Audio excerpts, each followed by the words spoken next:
1 through 7.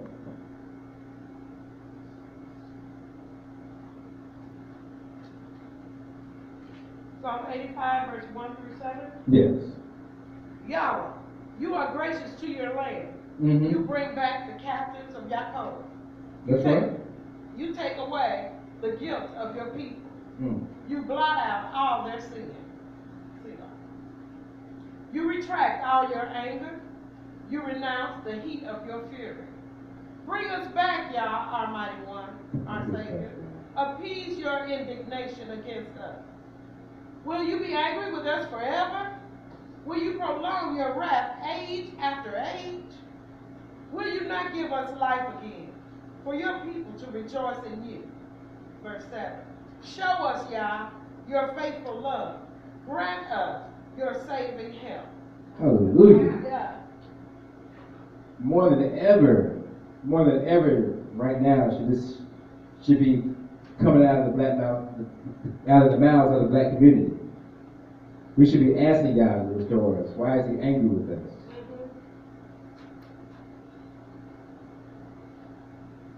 Asking when He's going to stop being furious with us. It says in that 4th verse, you, Yahweh, who could save us, restore us, who could save but Yah? And now He's showing us salvation. Who can give us salvation but Yah? I mean, as we have come to turn on our TV screens, and every week there's another child shot, another mother grieving,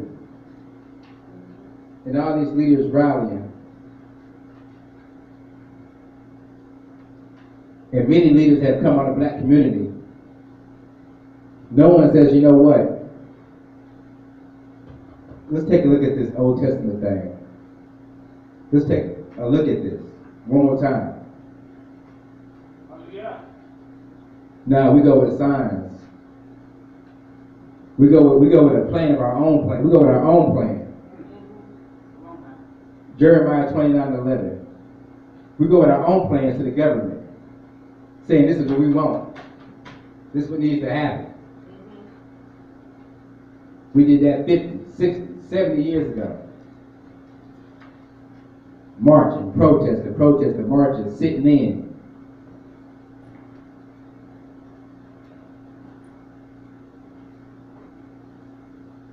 Jeremiah 29, verse 11. Yes. Yes, I know what plans I have in mind for you, Yahweh declares. Plans for peace, not for disaster, to give you a future and a hope. Hallelujah. Yahweh said He knows the plans for us. He's going to give us peace. He's going to give us justice. He's going to give us righteousness. Protesting in mass numbers, He says, never worked. When He gathered us, He said He gathered us not being the mightiest nation, but being small in numbers. This is why He used us. He used us to move out mighty nations. He used Israel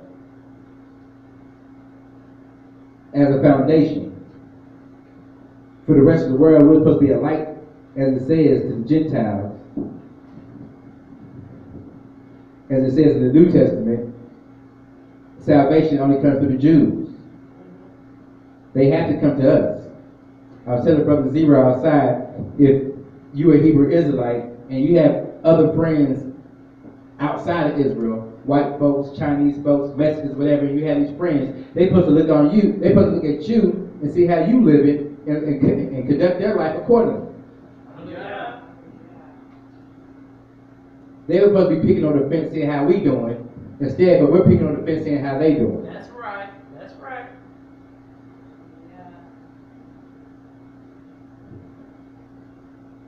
You know, black folks have always had this thing that always want to fit into other cultures. And sometimes I try not to get too far in the story and understand exactly where we are as a people. Israel, when Yahweh says He called His son, the son is just like the father. Israel is just like Yah. We have to be. He said he created us in his image. What other people have faced what Israel has faced? I mean, I can go to the hair store right now, which I did not too long ago, and I got followed around that thing the whole time I was in there. But yet I'll find myself going back in there again. With the same frustration. Right. Every time. Because it's a little bit cheaper.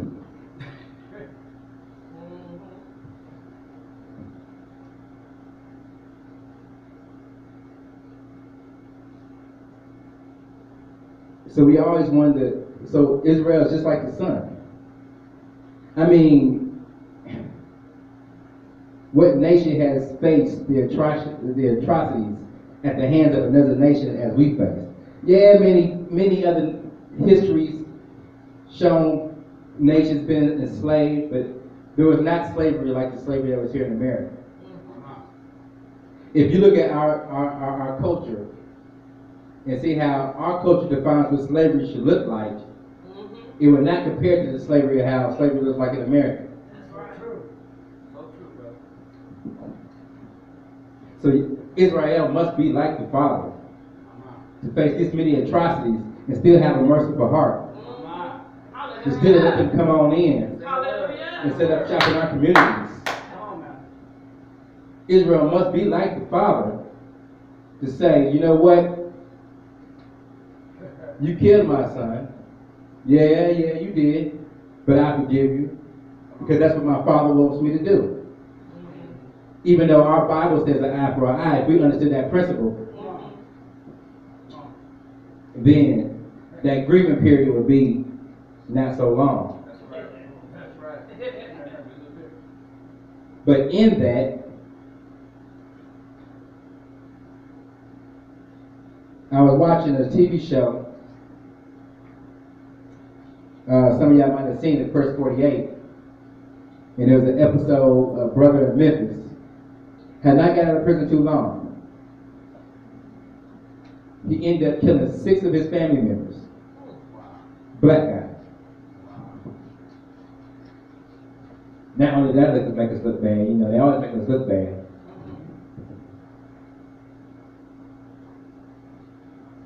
But the highlight of the show, to me, was not the killers, but they walked his mother in.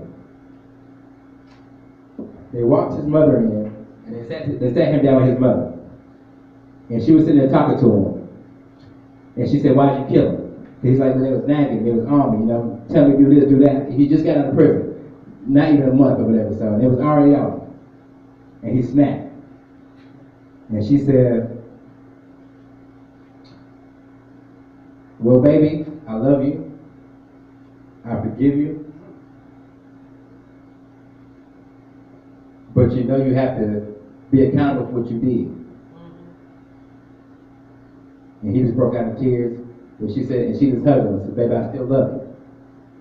And this man had just killed her sister, nieces and nephews, and some uncles and stuff. But they always say there's no love like a mother's love. And that's why one of the commandments y'all put on here is honor thy father and thy mother, that their days may be long upon the land which Yahweh will give it thee. Because the mother's love is almost replicated almost just like by Yah. That's right. That's right. There's nothing that you can do sometimes in the mother's eyes that all she sees is her child. That's right. Sometimes I get frustrated with my mom at 33 years old, and she's like a child. Yeah. But that's the mother. That's right. That's Yah. That's Yah saying to his child, "Yes, I put you in captivity. Yes, I punished you, but I still love you. I just want you to come home. I called you." He said, "I called you. Right. You didn't answer the first time. You still out doing your thing." But he said, I'm not going to stop calling. Hallelujah.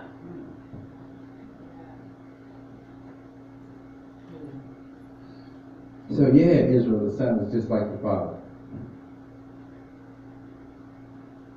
So we have a high standard to uphold. We have a standard to live by. When he says to be ye separate, to be a holy nation.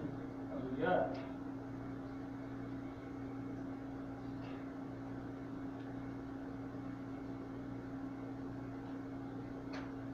Praise Yah. Praise God. Hallelujah. Praise the Lord. Yeah. 2 Samuel, we're going to turn to.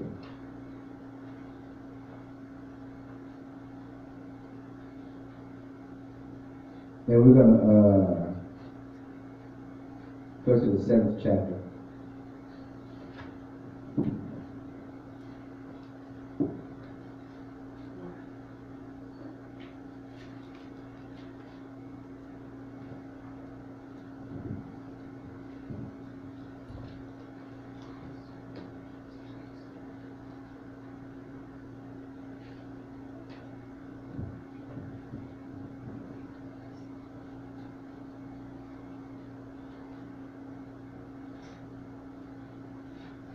Uh, 2 Samuel, chapter 7, verse 8. And we're going to read to verse 8 and 9. No. Yeah. 2 Samuel, chapter 7, verse 8, 9, 10, and 11. 8, 9, 10, and 11. Yes. This is all freelance. Praise God. I don't have whatever Yah has guiding us. He's just walking with it. That's all right. And I praise Yah because he's always on time. He's always direct. That's right. And whatever is coming out is what's needed. Yes. Hallelujah. 2 Samuel chapter 7, verse 8 through 11. Mm-hmm. This is what you must say to my servant David. Mm-hmm. Yahweh Sabaoth says this: I took you from the pasture, from following the sheep, to be a leader of my people Israel. That's right. I have been with you wherever you went. I have got rid of all your enemies for you. I am going to make your fame as great as the fame of the greatest on earth. Hallelujah. Verse 10. I am going to provide a place for my people Israel. Mm-hmm. I shall plant them there, and there they will live and never be disturbed again. Nor will they be oppressed by the wicked anymore, as they were in former times. Ever since the time when I instituted judges to govern my people Israel, and I shall grant you rest from all your enemies. Yahweh furthermore tells you that he will make you a destiny, or a dynasty. Praise Yah. So he ushered in, he told David that he shall be a shepherd over Israel.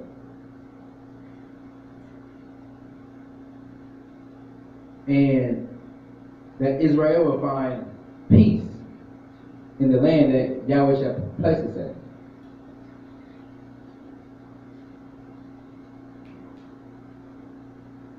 We haven't had peace in this land, or any land that Israel resides in right now. If you look at the so-called Jews of today, who are in present-day Israel, there's no peace there. Who were put there in 1948. When Yahweh says he'll put Israel in the land, he said it's going to be peace, shalom.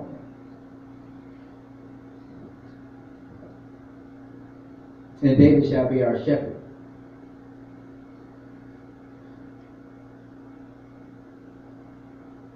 But we're not at peace right now.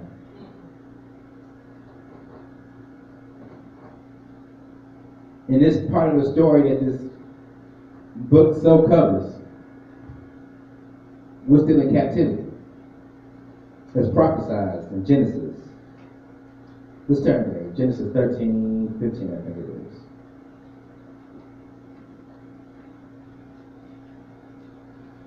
Hallelujah. Hallelujah. Praise the Hallelujah. This is one of the, you hear it sometimes, they say the Bible is the greatest story ever told. And every year it's the best-selling book.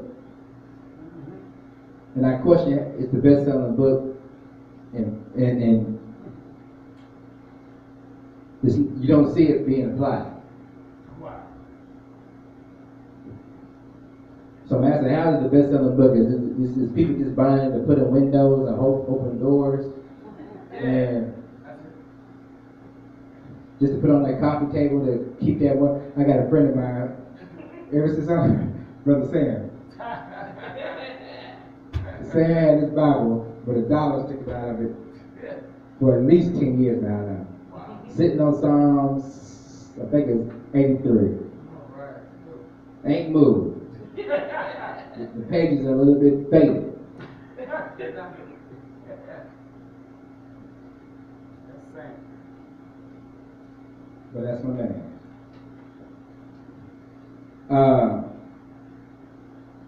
Genesis 13 to 15, is that what I said? Genesis 13, verse 15. For all the land within sight I shall give to you and your descendants forever.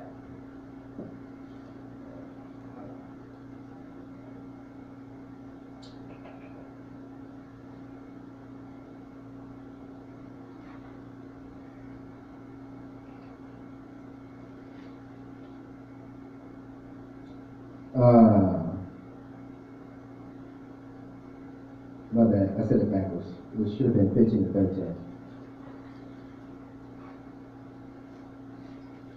But that was still talking about Abraham, all the land that he could see was still be in his possession. Yahweh said Abraham's descendants will number the stars. Yeah, 15 to 13. Okay. Genesis 15, verse 13. Mm-hmm. Then Yahweh said to Abram, know this for certain, Know this for certain. that your descendants will be exiles in a land not their own, Oh, wow. and be enslaved and oppressed for 400 years. My. Hallelujah. Hallelujah. I mean, if it doesn't get any clearer than that, I mean, this I didn't say that. That's scripture speaking. Hallelujah. It says, Yahweh said to Abram, have no doubt that, he says, have no doubt.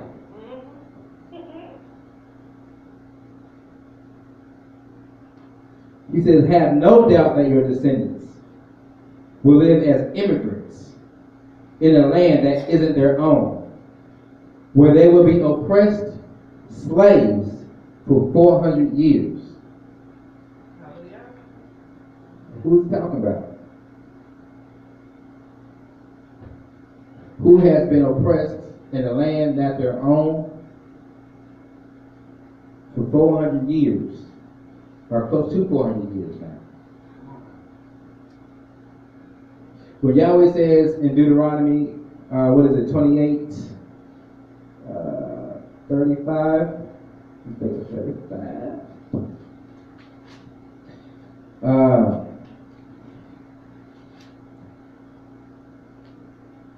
You should familiarize yourself with the curses in Deuteronomy 28. Familiarize yourself so you know how to avoid it. Come on now. If you don't know them, you can't avoid it. That's right. That's right. That's a fact.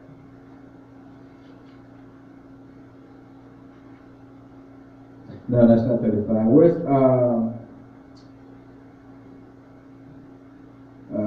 he'll bring as quick as the eagle flies.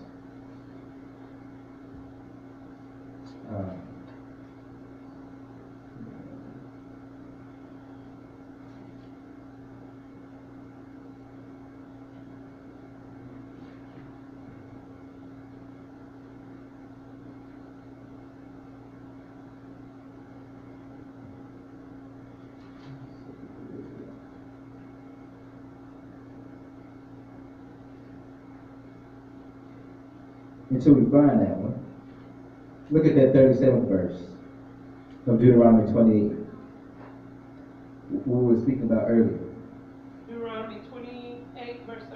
Uh-huh. And you will be the astonishment, the byword, Mhm. the laughing stock of all the peoples where Yahweh is taking you. A byword, proverb, laughing stock.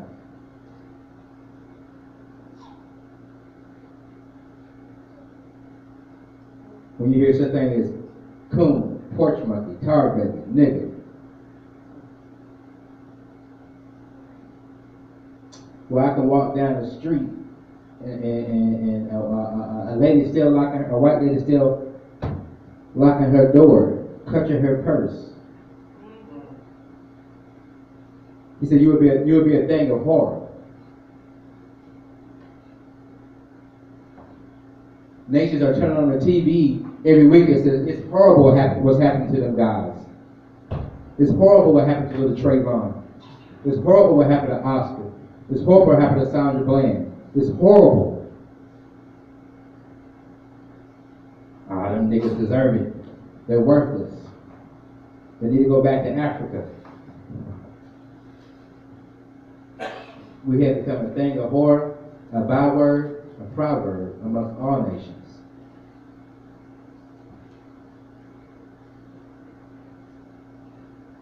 The 33rd verse, that Deuteronomy 28. Deuteronomy 28, verse 33. Yes. A nation hitherto unknown to you will eat the yield of your soil and of all your hard work. You will never be anything but exploited and crushed. We just spoke about it. Every nation on this earth have studied Michael Jackson down to the T. You got white boys moonwalking, Chinese folks moonwalking, Arabs moonwalking. We just talked about it. Adele wouldn't have sold that much money if she didn't hit that note like Aretha.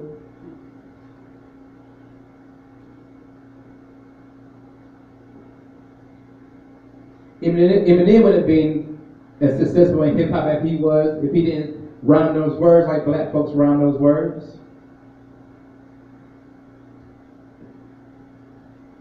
Deuteronomy 28. 28, 49. 40, that's what it was. TODAH running for that. Deuteronomy 28, 40. This is, finish this, says, everything we do is exploited. Everything we do is exploited. Everything. We can't even get it out fast enough before they get their hands on it. That's right. Deuteronomy 28, verse 49. Yes. Against you, Yahweh will raise a distant nation from the ends of the earth, Mhm. like an eagle taking wing, a nation whose language you do not understand. That's it. That's it.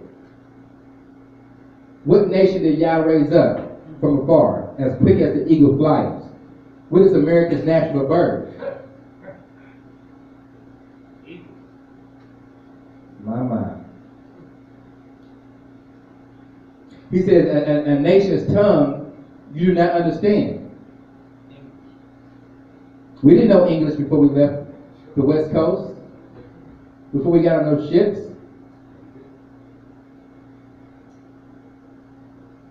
If y'all see that movie Amistad, you see that when speaking English when they got on those ships.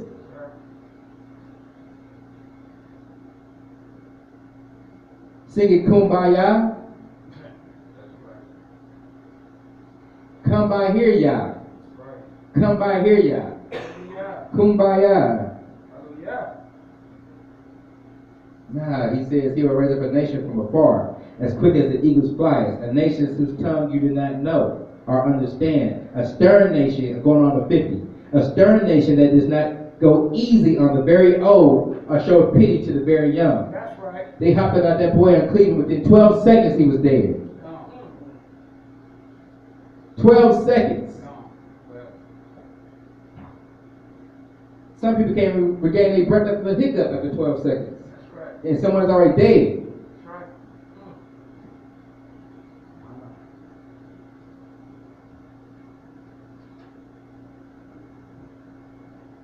I mean, maybe my eyes are going bad, but I know what a 12-year-old boy looks like. Like you, bro. And if he's 12 years old and has a gun, I would like to think I can still handle the situation if I've been trained to do so. Mm-hmm. That's right.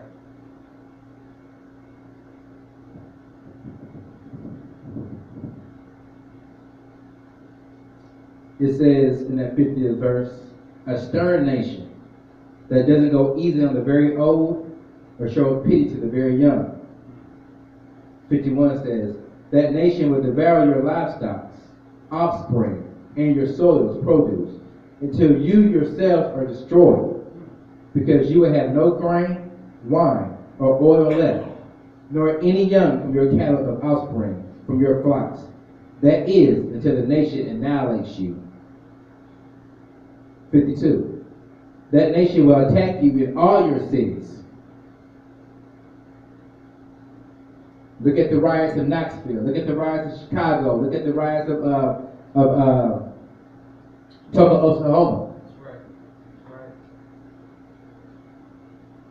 6 major known cities that have been destroyed in American history because they were black and prosperous. That's right.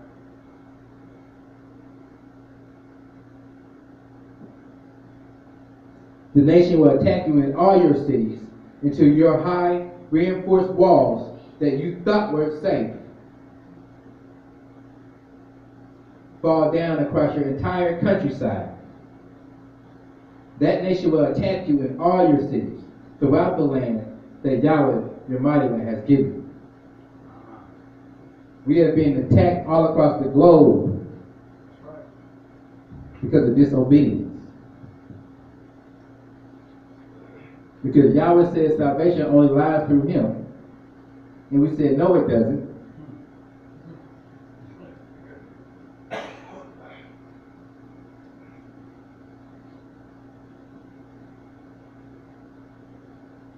Yahweh's tired of playing.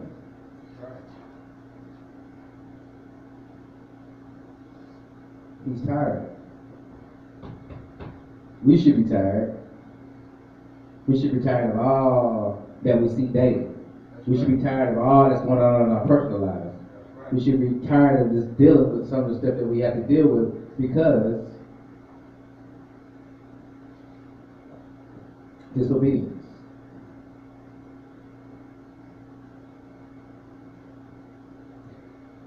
When the body becomes sick, they say it's disease. It's a way of letting you know that something's off course. That's the body's way of telling you. That's right. Yah's way of telling you is he's gonna snatch your whole world from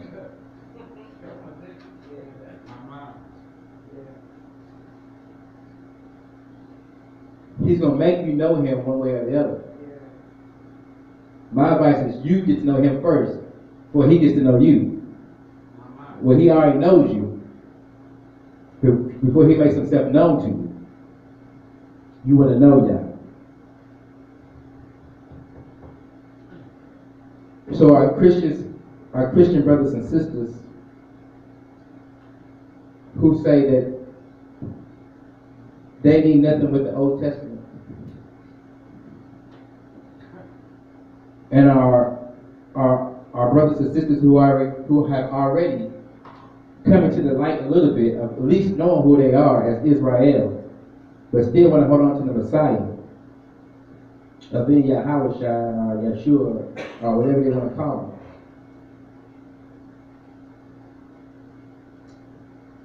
him. Yah says he wants that glory alone, that reverence alone. That's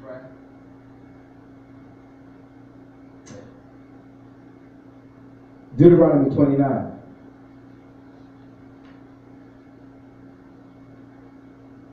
And we're going to pick up the 10th verse.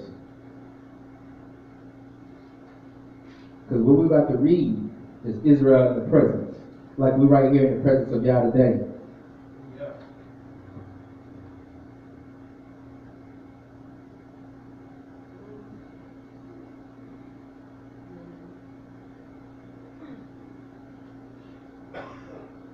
Deuteronomy 29, verse 10. Uh-huh.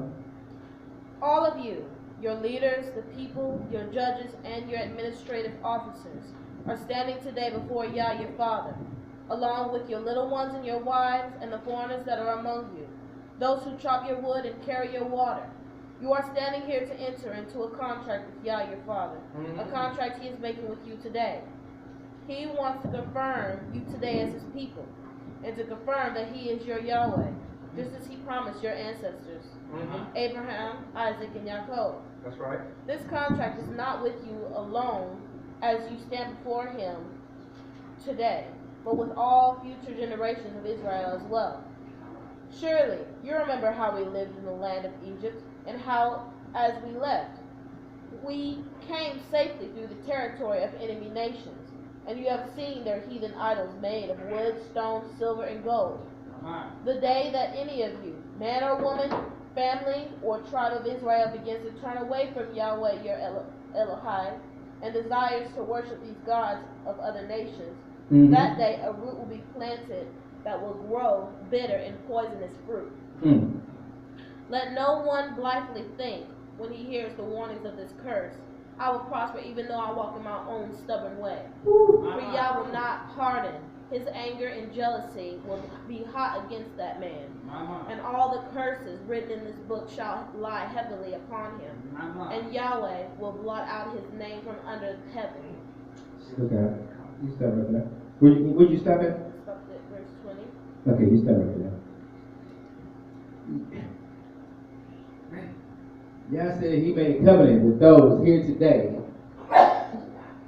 with us here today, our ancestors here then, and he said, after we seen, our ancestors seen the filthy practices of going after other idols, after seeing what Yah could do to them, don't turn your back. That's right. That's right. Once you hear Yah, you understand and come to understand Yah, why would you go back?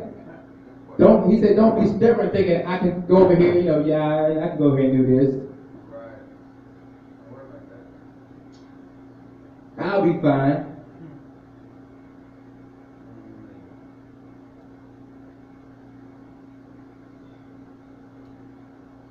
So when he says don't go after other idols, other gods,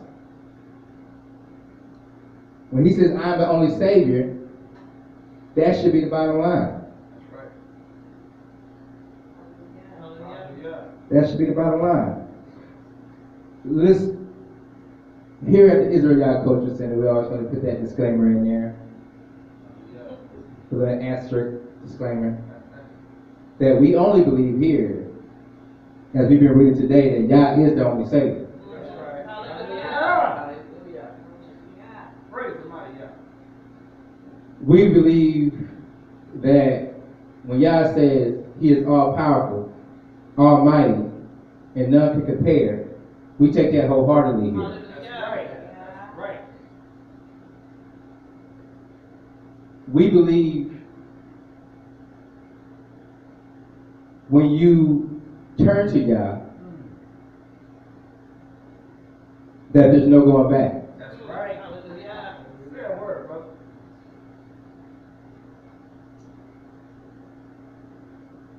So some of us have left Christianity, some of us have left Islam, some of us have left many studies That's right.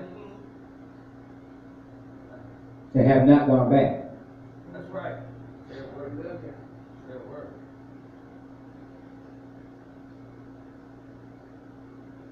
Coming to understand the plight of our people. We know our people are scattered across the globe. We do know our people study everything under the sun. That's right.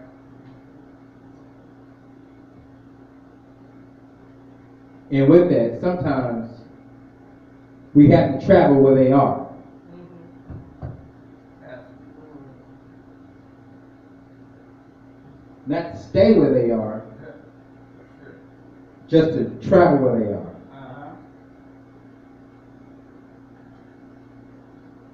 So sometimes, from time to time, we travel to what they call the New Testament,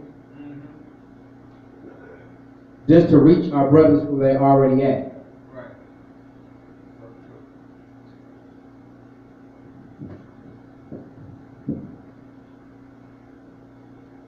A bee cannot go into an ant quarter because they're not the same nature.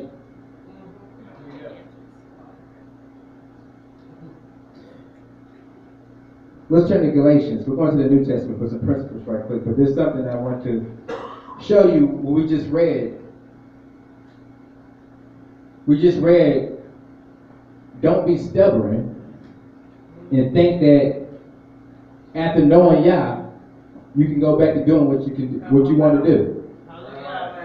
Right. Let's go to Galatians 4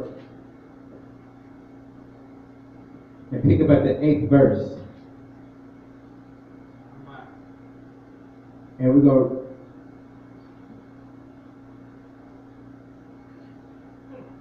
and read to the 12th verse.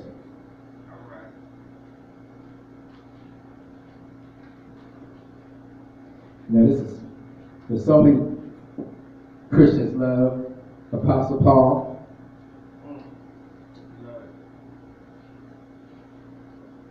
But we do understand that the New Testament was created, Council of Nicaea, 325 AD.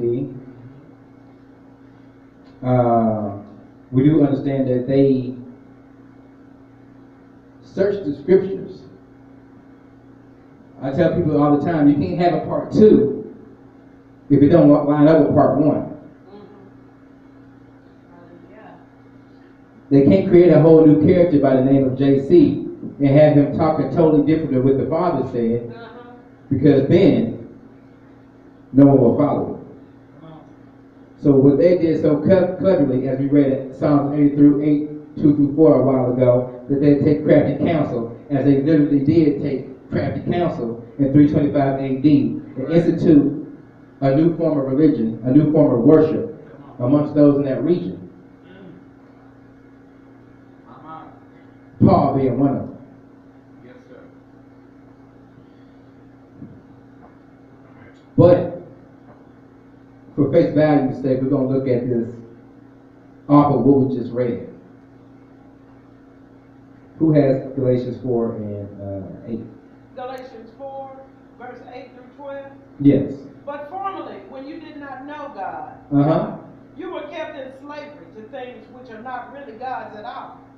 Whereas, now that you have come to recognize Yah, or rather, be recognized by Yah, how can you now turn back again to those powerless and bankrupt elements whose slaves you now want to be all over again? Yeah. Verse 10. You are keeping special days and months and seasons and years. I am beginning to be afraid that I may, after all, have wasted my efforts on you. Verse 12. I urge you, brothers, be like me, as I have become like you. You have never been unfair to me.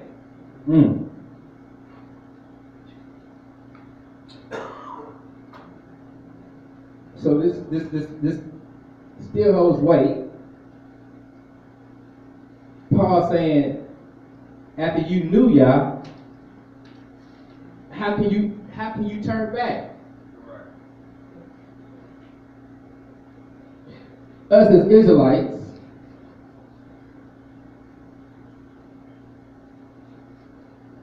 is asked the same question.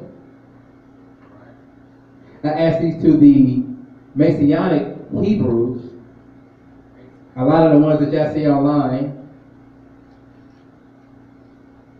pushing the New Testament doctrine, telling you that you'll be damned if you don't accept a Savior. When Yah says, as we just read in the Old and the New here, after knowing Yah, how can you turn back?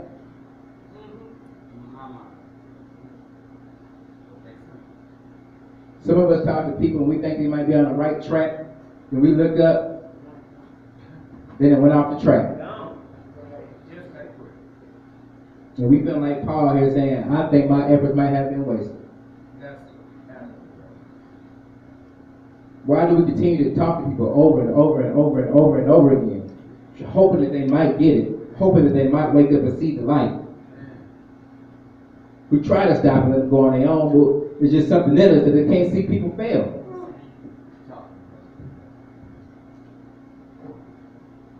I mean,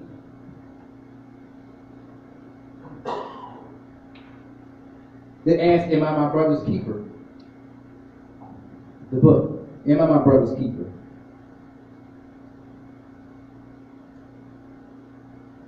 We're responsible for each other. We're responsible for each other's well-being. That's right.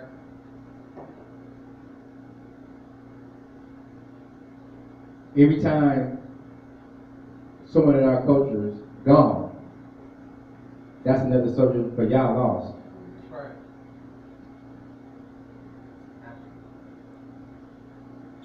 But just how natural nature is, like can only be replaced by like.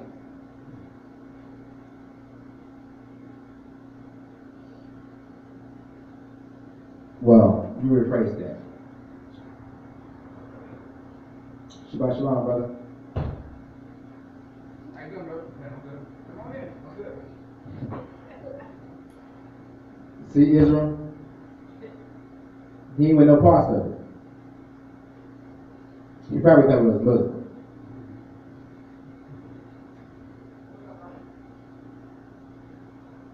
See, our people have no reverence for y'all.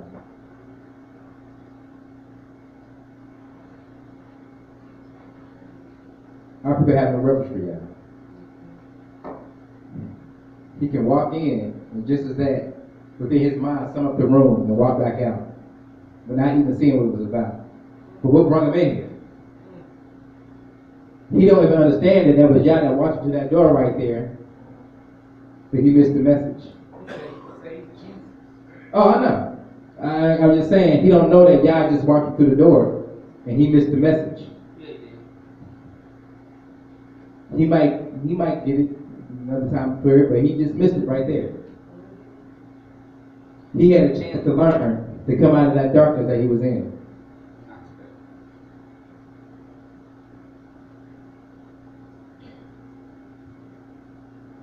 So once you come to understand or hear y'all, don't be stubborn.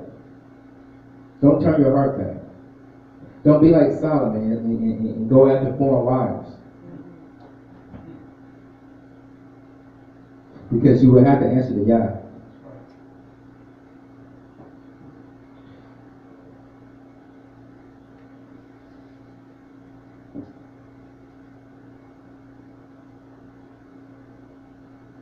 Ecclesiastes 12 in verse 1. He's giving us opportunity now to learn him. God's giving his people an opportunity now to learn who he is before all this hits the fan.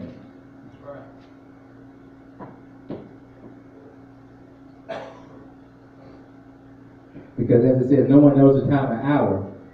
No one knows the time or hour. But the preparation will have you ready when the time and the hour comes.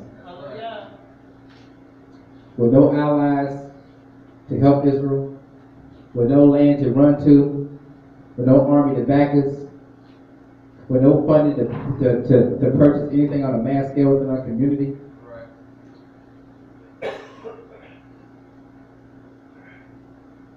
I was speaking to your uncle last night, more right there, and he asked the question,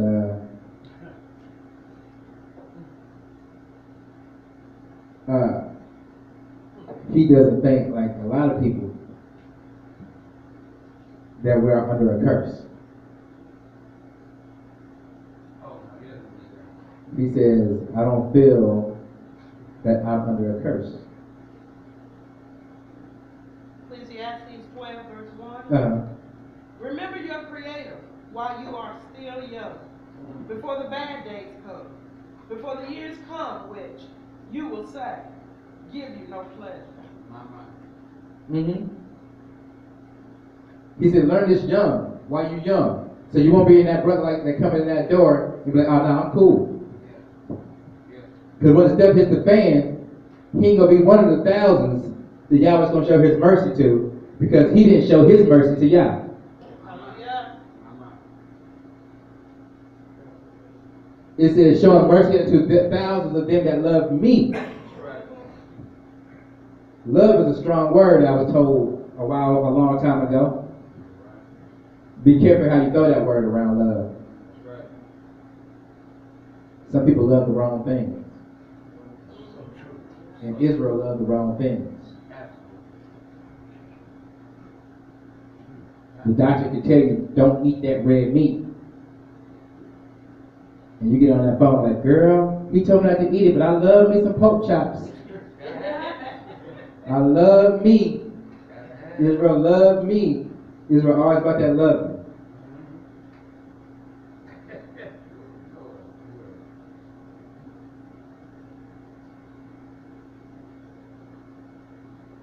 Yah said Israel is his witness. That's right. Whom that he finds pleasure in, that he is pleased with. He said, Israel is my servant, who shall serve me through all generations. He says, Israel, don't fear me. Don't fear Yah. A lot of people don't want to come into this or go by this because they fear. They fear that they can't get a job. They fear that they'll be shunned out or they'll be kept on the outside. They fear that they might be put on some special list. They fear everything but Yah. Not knowing that Yah will cover everything that they fear if they just love Him and put Him above their ways.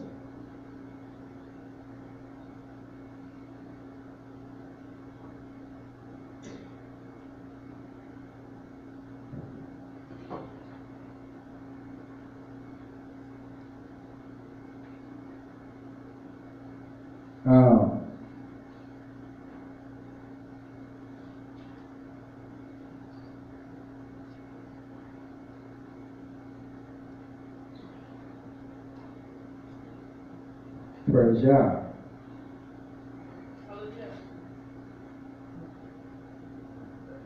So Yah says obedience is better than sacrifice. Hallelujah. A lot of people want to know how is salvation played in this thing? Well, how do I get saved? That's the question we always hear. Well, how do you get saved, brother?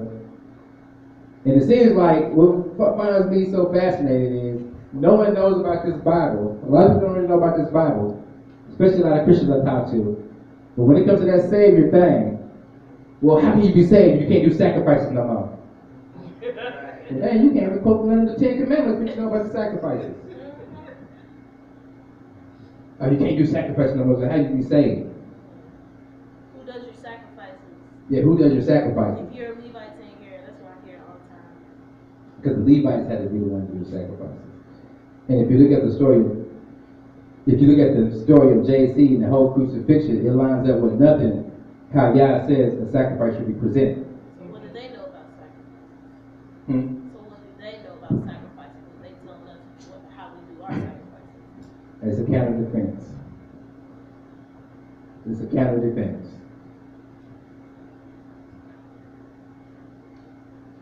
Second Samuel 15 and 22.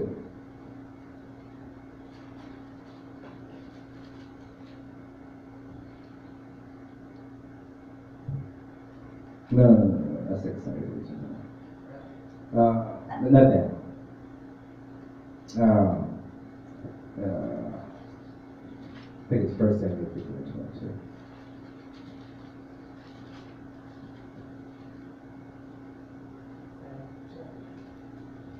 Yes, First Samuel, not Second Samuel. First Samuel, 15, chapter 22nd verse.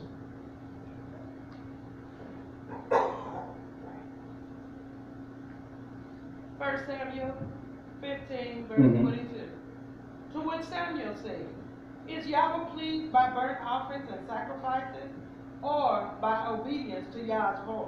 Mm-hmm. Truly,